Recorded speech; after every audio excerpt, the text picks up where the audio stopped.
Hi, Sagittarius Sun and Rising. Welcome to your January 2022 Astro Update. It's Raina here. Some of you know that I am Sun in Sagittarius, and so when I do these forecasts, I'm thinking of myself as well. I'm looking forward to the upcoming year, and I'm recording this in December, so that's why I'm saying upcoming. But I like numerology too, and I like these numbers 222. They add up to 6, and Venus is associated with the number 6.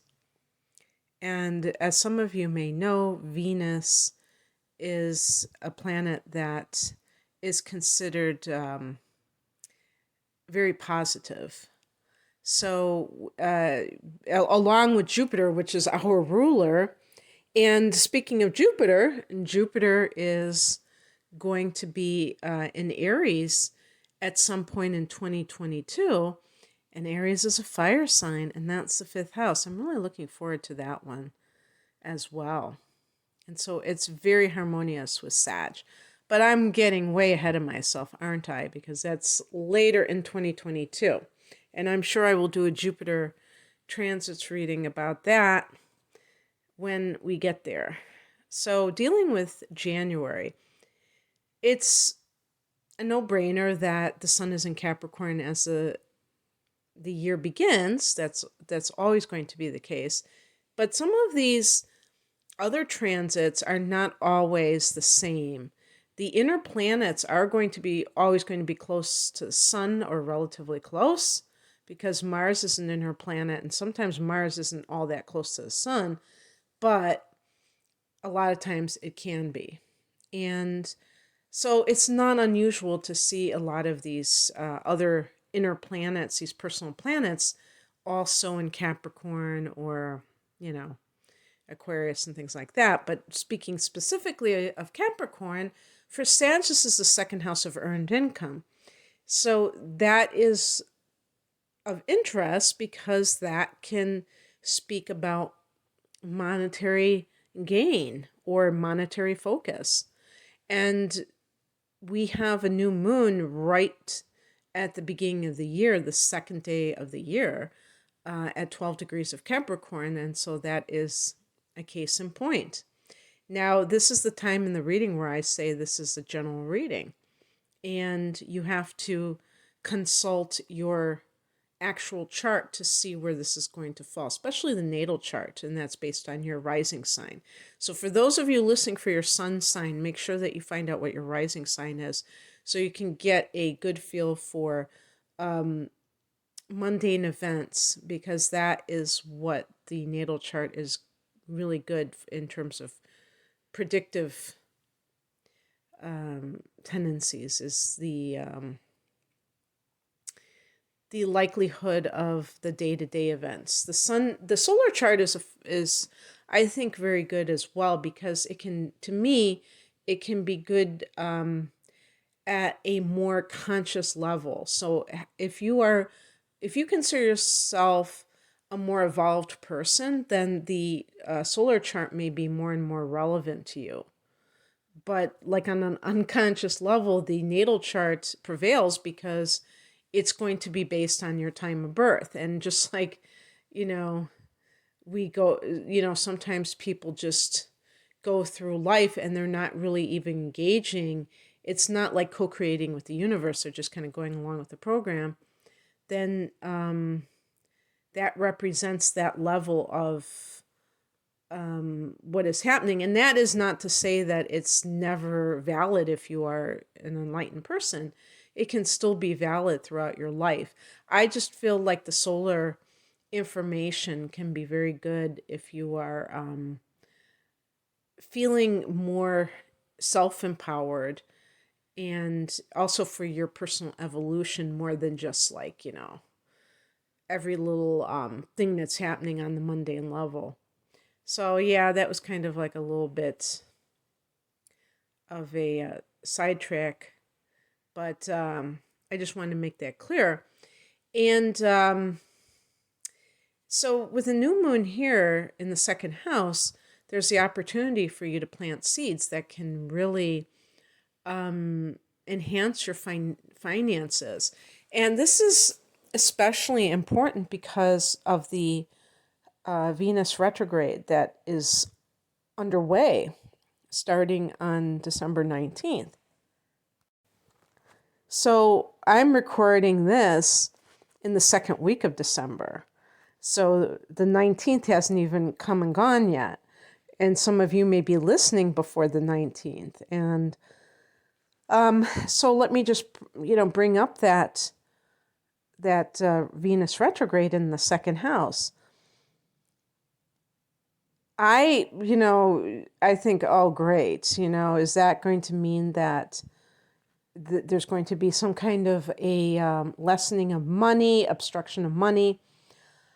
I would say that, sometimes when I've observed a Venus retrograde, if it's fallen in a house that we associate with work or money, I think there is that possibility. I think I have seen that in my own life. But I also think, and for some reason, I especially think this time around, it can be receiving money that is owed to you, or utilizing an old idea for making money and being able to really, bring that back to life. Obviously, this is going to be particularly relevant for people who have their own businesses versus if you're working for somebody else, because you can't dictate how you do that unless you have a side thing going on. Maybe you had some kind of a side business and you let it fall by the wayside and you pick it up during this time again. But I think on a higher level, if we look at it in terms of,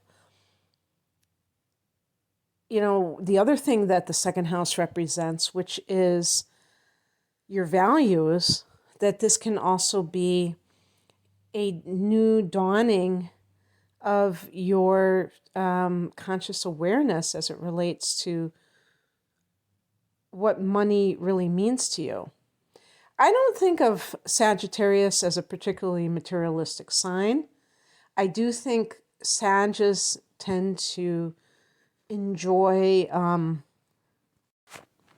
being free spending, not having to just count out every little penny that they have.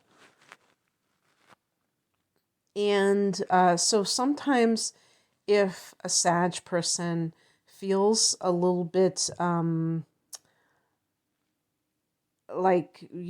congested when it comes to finances, that might make you a bit grumpy because you might be like, I want freedom. Freedom is so important to those of us who have a prominent Sag in our chart. And feeling like we are restrained can be aggravating. So something may free you from certain conceptions. I don't know exactly how that might come out for each of you, but it might be something that is connected to a sense of how you earn money. And I remember reading somewhere or seeing some kind of a documentary about money and, minimalism. In those days, they called it voluntary simplicity, which I kind of like more than minimalism. Minimalism sounds very generic, but voluntary simplicity is very, it really illustrates what it's all about. And they were talking about how some people, they have to spend money to enjoy themselves on their off hours because they're so miserable when they are working. And I was thinking to myself, that's so true. And that is part of your values, and that's part of the second house and what this may be bringing up for you. But the weird thing is, in terms of minimalism, even though this is a new moon, I think this could be like a new day dawning when it comes to how you view possessions, especially if some of you feel that you are drowning in your possessions. maybe you want to travel lighter. Maybe you just don't want this feeling of the walls closing in because you have so much stuff around you. It's so weird. Sometimes even just like taking out the trash. The other day, my partner removed some things in the kitchen, and it was like it was echoing in there, and it was like hardly anything was gone.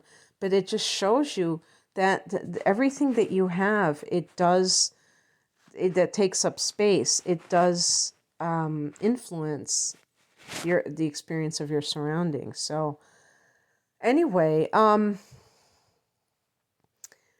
the same day, the 2nd, Mercury goes into Aquarius, which is its own house, the 3rd house in the Sagittarians chart. And I think Mercury is very comfortable here because, it's in its own house, but in the sign of Aquarius, I should say, because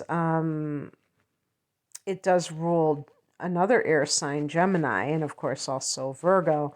But that intellectual curiosity, and this is great for people who are writers because it will probably inspire you. If you're already writing something, maybe you get much more motivated to be prolific.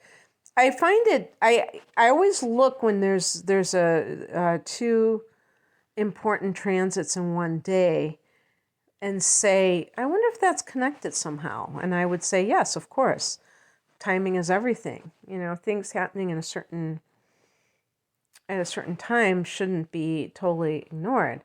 So those two things are very interesting that they're happening on the same day.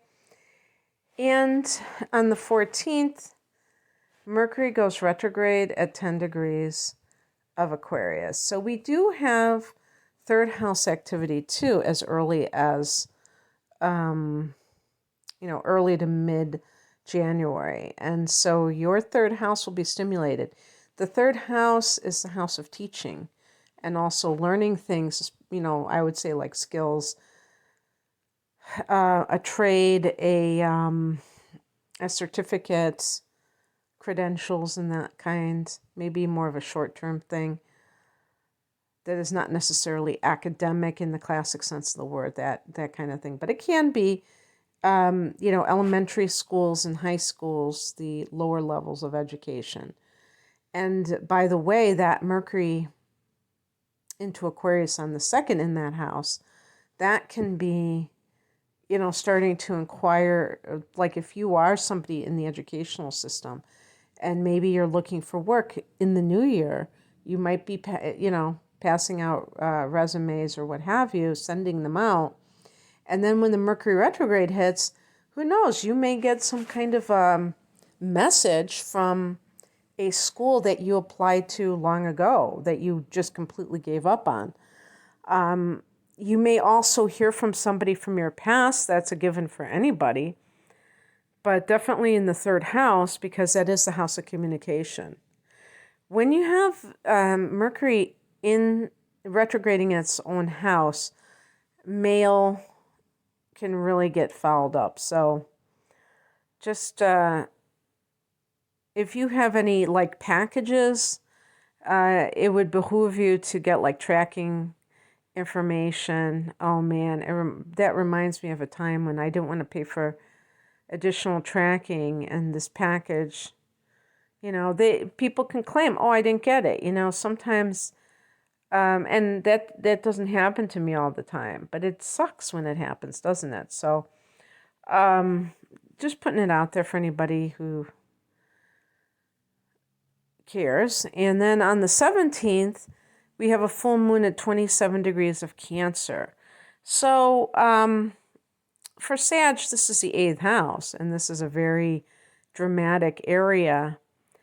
This is a very late degree of Cancer. It's I said 27, but if I rounded it up, it would actually be 28 degrees. I saw another site and they said 28 degrees. I'm like, what?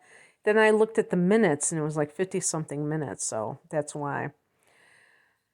But anyway, the way that I'm interpreting that, being at a late degree, is that it's really coming to fruition, whatever the situation is. And because it's in this eighth house, there's an added element of drama to it.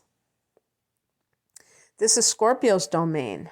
For Sag, you have it in Cancer, but it is, it is a situation for everyone. For Sagittarius, that's the eighth house, and this is the house of transformation. So it's actually a very, to me, compatible transit with what the eighth house represents, because the eighth house can be about purging. And full moons are times when people, sometimes they fast or they drink just liquid, maybe they juice feast, and things like that, because they feel that it gets boosted during a full moon. But whatever is going on can be of a psychological nature as well. And it can be like becoming aware of some of your, I was going to say your hidden stuff, the stuff that, but it's not really, I don't think of the eighth house as, oh, it's just completely hidden to you. I think it's sublimated and maybe kept at bay more than being brought out. And this is a house of alchemy. So I feel like you have an opportunity to really experience rebirth. But this is the death process in terms of not obviously physical death, more like the end of someone's obsessions, demons, those kinds of things. Actually, obviously not literal demons, but things that plague a person, and letting these things go. And this may be a process. I remember, oh gosh, if only I could remember where I'm getting this information, and I'm not even sure that this is true, about the timeline for these full and new moons, because we are going to have a new moon in Cancer over the summer, or for those of you who are experiencing summer now, it would be during your winter. But I can't remember. I think it's like in late June, or I'm talking about a new moon. And because of that kind of thing, that might be a this time from now until the time in June or whenever that's going to occur might be a letting go process. And you're letting things go gradually so that you can emerge like the phoenix rising from the ashes several months from now, or 6 months from now, whenever it's going to be. This can also be if you have any kind of issues surrounding inheritance or other shared resources, like somebody getting a divorce, finding out that their spouse had a debt that you didn't know about, or you're still with that person, you can find out that they have a debt, and it directly affects you because you live with them. You might even mingle money in a bank account. Secrets can come out at full moons, and the 8th house is full of them. On the 18th, Uranus goes direct at 10 degrees of Taurus. Now that is for Sag in the 6th house. And this might make things a little bit less chaotic when it comes to your work life. Maybe you were in a situation where, because one of the things when Uranus has been transiting Taurus for the last, I don't know, 2 or 3 years, probably. And for Sagittarius, this can affect the way that you're working. Even before the shutdown, some of you may have been working remotely, working using computer, Uranus is technology, and things like that. And when it goes retrograde, the sixth house can be about routines. And Uranus doesn't like routines. So that's another thing that may have changed since Uranus entered this area for you. And like I said, you're going to have to see your individual chart, like what is your sixth house cusp, to know when that happened. Because it might have, for some of you, happened, a month ago. You might have a later degree than 10 degrees. Maybe for some of you, it still hasn't happened. The point is that when it goes into that sixth house, you might feel a sense of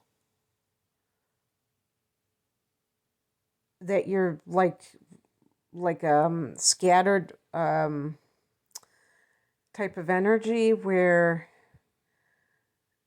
because you don't have steady work, maybe it's the type of work that you're doing, or maybe you're working 3 jobs and you have like this crazy schedule where it's unpredictable all the time. But now it's at least a little bit more manageable. You may still be working here and there and everywhere, but perhaps it isn't as haphazard as it was.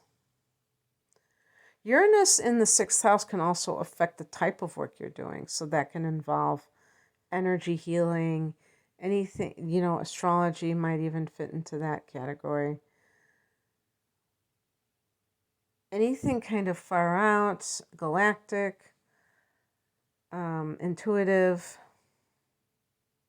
On the 19th, the sun goes into Aquarius, and Aquarius is ruled by Uranus. So there's almost like this connection. But Aquarius, again, is your 3rd house. So the sun here is really concerned about communication for some reason. You might be in the midst of certain projects that you really want to get done, or that you really feel this sense of momentum with, that you're really flowing with it. On the 24th, Mars goes into Capricorn, and so Mars is in that 2nd house. That can be hustling. That can be a hustling energy, like you have the physical stamina to work, and you might be like, hey, I'm very aggressive, I'm very energetic, and I'm going to, try to make money every which way. You had a new moon earlier in the month, and now you have this Mars energy, and you might be just like, bring it on. I want to go for it. So maybe you are getting offers, job offers. What popped into my mind is, even if you don't ask for the job, you might just be getting people saying, hey, are you free? Can you do this? On the 25th, Mercury goes into Capricorn. So you see that even towards the end of the month, you have these Capricorn energies. So 2nd house is really featured at this time. Mercury is the mind. The mind likes to think things, dream things up. And so maybe this is a time for brainstorming. How do I want to earn my money? Coming up with ideas. On the 29th, Venus goes direct at 11 degrees of Capricorn, even more Venus rules the second house, so that is a comfortable place for Venus. And, by really paying attention to